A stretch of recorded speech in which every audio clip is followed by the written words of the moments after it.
എല്ലാവർക്കും നമസ്കാരം. നമ്മളിതാ ഇപ്പം കോട്ടയത്തു നിന്ന് ട്രെയിൻ കയറുന്നത് ഗുരുവായൂർക്ക് പോകാനാണ്. എനിക്കെന്തോ ഭാഗ്യം പോലെ ഈ ഒരു 2-3 മാസത്തിനിടയിൽ രണ്ടാമത്തെ പ്രാവശ്യമാണ് ഇപ്പോൾ ഗുരുവായൂർ പോകാൻ പറ്റുന്നത്. ചേച്ചിയൊക്കെ നാട്ടിൽ വന്നിട്ടുണ്ടല്ലോ, അപ്പോൾ അവരും അച്ഛനും അമ്മയും ഒക്കെ ആയിട്ടാണ് പോകുന്നത്. നമ്മൾ തൃശ്ശൂർ ചെന്നിട്ട് അവിടുന്ന് ഊബറിനാണ് പോകുന്നത്. ഗുരുവായൂർ ചെന്ന് നമ്മൾ സ്റ്റേ ചെയ്യുന്നത് പാഞ്ചജന്യം ഗസ്റ്റ് ഹൗസിലാണ്. പണ്ട് സ്റ്റേ ചെയ്തിട്ടുണ്ടെങ്കിലും റെനോവേറ്റ് ചെയ്തതിന് ശേഷം ആദ്യമായിട്ടാണ് സ്റ്റേ ചെയ്യുന്നത്. അത്യാവശ്യം നല്ല സൗകര്യമൊക്കെ ഉണ്ട് കേട്ടോ.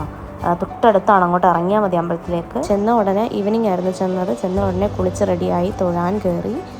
അതിനുശേഷം കുറച്ച് നേരം ക്യൂ ഒക്കെ നിന്ന് തൊഴുത് ഇറങ്ങി. രാത്രിയായി ഇറങ്ങിയപ്പോൾ ഒരു 2 മണിക്കൂർ ക്യൂ ഉണ്ടായിരുന്നു. അത് കഴിഞ്ഞ് പിറ്റേ ദിവസം രാവിലെ നമ്മൾ വീണ്ടും അമ്പലത്തിലേക്ക് തൊഴാൻ പോവുകയാണ്. അപ്പോൾ ഞങ്ങളെല്ലാവരും റെഡി ആയിട്ടുണ്ട്.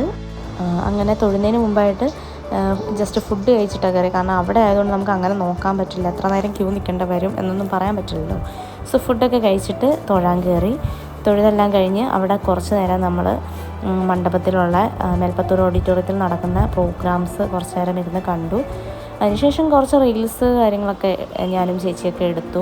അതിനുശേഷം ഉച്ച കഴിഞ്ഞ് നമ്മുടെ റിലേറ്റീവ് ഒരു കുട്ടിയുടെ ഡാൻസ് ഉണ്ടായിരുന്നു, നേഹക്കുട്ടിയുടെ. സോ അത് കാണാനായിട്ട് വെയിറ്റ് ചെയ്തിരിക്കുകയാണ്. കുഞ്ചു ചൂടും ഒക്കെ ആയിട്ട് കുറച്ച് വഴക്കായിരുന്നു. അപ്പം ഈ റൈറ്റ് സൈഡിൽ നിൽക്കുന്നതാണ് നേഹക്കുട്ടി. അപ്പോൾ അവളുടെ ഡാൻസൊക്കെ കണ്ടു, നല്ല അടിപൊളിയായിട്ട് കളിച്ചു കേട്ടോ. അങ്ങനെ ഡാൻസൊക്കെ കണ്ട് നമ്മൾ തിരിച്ച് അവിടുന്ന് കുറച്ച് സാധനമൊക്കെ പർച്ചേസൊക്കെ ചെയ്ത് കഴിഞ്ഞിട്ട് തിരിച്ച് വീട്ടിലേക്ക് പോരാനുണ്ടായത്. അപ്പോൾ അത്രേ ഉള്ളൂ. Thank you so much for watching.